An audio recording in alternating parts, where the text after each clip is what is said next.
Welcome to smart wrestling channel. Some இன்ட்ரெஸ்டான west news தான் பார்க்க போகிறோம். அதுக்கு முன்னாடி சேனலை சப்ஸ்கிரைப் பண்ணிட்டு ஒரு லைக் ஒன்று தட்டி விட்டு பாருங்கள், கொஞ்சம் மோட்டிவேஷனாக இருக்கும்.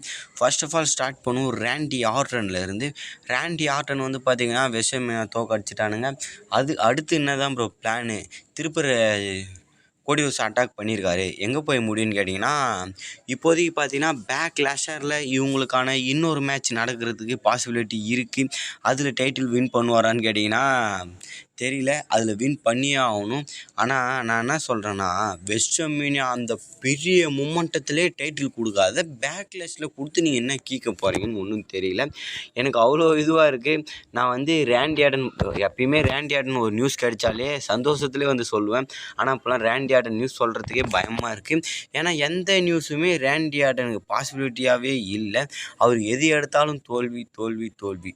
கடந்த 4 வருஷத்துக்கு மேலே அவருக்கெல்லாம் டைட்டில் கொடுத்து எவ்வளோ நாள் ஆயிடுச்சு. இவரையும் இந்த மாதிரி பண்ணிட்டு இருந்தாங்கன்னா கண்டிப்பாக ரிட்டையர்மெண்ட் ரேண்டிக்கு கண்டிப்பாக ஆகிடும்னு நினைக்கிறேன் பேக்லேஷில். ஆனால் எப்பயுமே பார்த்தீங்கன்னா ஒரு சின்ன பேப்பர்வியில் ஒரு வேர்ல்டு டைட்டில் தான் டிஃபனிங் ஆகும். எப்போயாவது ஒரு மெயின் பேப்பர்வில் தான் சின்ன பேப்பர்வியாக இருந்தாலும் 2 வேர்ல்டு டைட்டில் டிஃபன் பண்ணுவாங்க. இப்போ ரோமன் ரெயின்ஸோட வேர்ல்டு ஹெவிவே சாம்பியன்ஷிப்பு பேக்லேஷில் மெயின் ஈவெண்ட்டில் டிஃபன் ஆக போகுது. அப்போது இந்த சாம்பியன்ஷிப்பு அதில் டிஃபன் ஆகுமான்னு கேட்டிங்கன்னா தெரியல. இப்போதைக்கு பார்த்தீங்கன்னா அப்படி தான் சில ரூமர் அந்த அப்டேட் போயிட்டுருக்கு.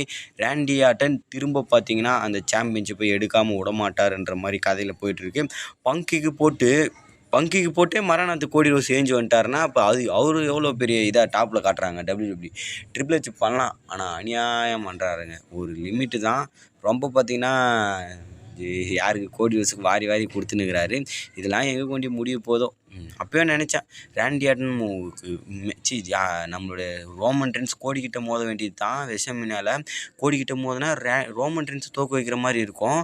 அதனால் பார்த்தீங்கன்னா ரோமன் ரெயின்ஸ் தோக்கக்கூடாதுன்னு சொல்லிட்டு பக்கம் தள்ளி விட்டுட்டு நான் இருக்கவே இருக்கார் இல்ச்சாய் ரேண்டி ஆர்டன் அப்படின்னு சொல்லிட்டு இருந்தாண்டே ஏற்று விட்டாங்களா என்னன்னு தெரியல. அம்மா இதாவது சரி விடுங்க, பேக்லேஷில் அந்த மேட்ச் வைக்கிறதுக்கு வாய்ப்பு இருக்குது ஒரு 50%. அதுக்கடுத்து பார்த்தீங்கன்னா ஏஜே ஸ்டைல் நண்பர்களே. ஏஜே ஸ்டைல் வந்து பார்த்தீங்கன்னா இப்போது ஒரு WWEயில் கான்ட்ரவர்சியில் இருக்கார். அது என்னன்னு கேட்டிங்கன்னா, WWE என்ன சொல்கிறாங்கன்னா, சின்ன டேலண்ட், அதாவது அடுத்த WWE சூப்பர் ஸ்டாருக்கு தேட சொல்லியிருக்காங்க. தேடி எடுத்து கண்டுபிடிக்க சொல்லியிருக்காங்க. ஆனால் ஏஜே ஸ்டைல் என்ன சொல்கிறாருன்னா, எனக்கு அது வேணாம், நான் வந்து ப்ரொடக்ட் அண்ட் டீமில் இருக்க ஆசைப்பட்றேன். அவர் என்ன சொல்கிறாருன்னா ஸ்டோரி லைன் புக் பண்ணுற மாதிரி இருக்காராம். அதான் இப்போது ரெஸ்லருக்கெலாம் இந்த மேட்ச்சுக்கு இப்படி ஸ்டோரி க்ரியேட் பண்ணுவாங்கள்ல, அந்த மாதிரி நான் ஸ்டோரி க்ரியேட்டராக இருக்கேன், என்னாலையும் க்ரியேட் பண்ண முடியும். அது வேணால் உண்மை தான். நம்மளுடைய ஏஜே ஸ்டைலுக்கு எல்லா டேலண்ட்டும் இருக்குது. எப்படி யுத்தி யோசிக்கணும், என்ன மாதிரி ஃபினிஷர் பண்ணணும், இந்த மாதிரிலாம் இது பண்ணணும், எல்லாமே பார்த்தீங்கன்னா பக்காவாக வச்சுருக்காங்க. பட் இருந்தாலும் WWE இவரை பார்த்தீங்கன்னா நீ ரெஸ்லரை கண்டுபிடி, அது போதும், அது மாதிரி சொல்லியிருக்காங்க. ஏஜே ஸ்டைல் திரும்ப சொல்லி பார்ப்பாரு இன்னும் ஒரு 2-3 டைமு. அப்படி WWE ஒத்துக்காத பட்சத்தில் ஏஜே ஸ்டைல் WWE விட்டு வெளியே போக வேண்டிய அவசியம் வரும். வெளியே போயிட்டு TNA ப்ரொடக்டிங் டீமில் இருப்பார். அங்கே யாருக்குன்னா ஸ்டோரி க்ரியேட் பண்ணுவார். சொல்ல முடியாது. AEWக்கு போனால் கூட போயிட்டு ஆனால் எதுலையும் சண்டை போட மாட்டார். அது அஃபிஷியலாக தெரிஞ்சிருச்சு.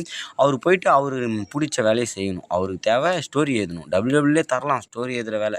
அவர் நல்லா பண்ணுவாருங்க ஏஜே ஸ்டைலு. அதுக்கடுத்து வருவோம் மெயினான சம்பவத்துக்கு. ஜேக்கப் ஃபாட்டு பக்கம் ஊசோஸ் திரும்புவாங்களா நண்பர்களே? சில பல வாய்ப்புகள் இருக்குது. ஏன்னா ஜிம்மிக்கும் ஜேக்கப் ஃபாட்டுக்கும் ஆகலனாலும் ஜேக்கும் ஜேக்கப் ஃபாட்டுக்கும் ஆகும். இப்போலாம் பார்த்தீங்கன்னா ஜேவும் ஜேக்கப் ஃபாட்டும் சின்ன ஒரு கனெக்ஷனில் எப்போலேருந்தே இருந்துட்டு தான் இருக்காங்க.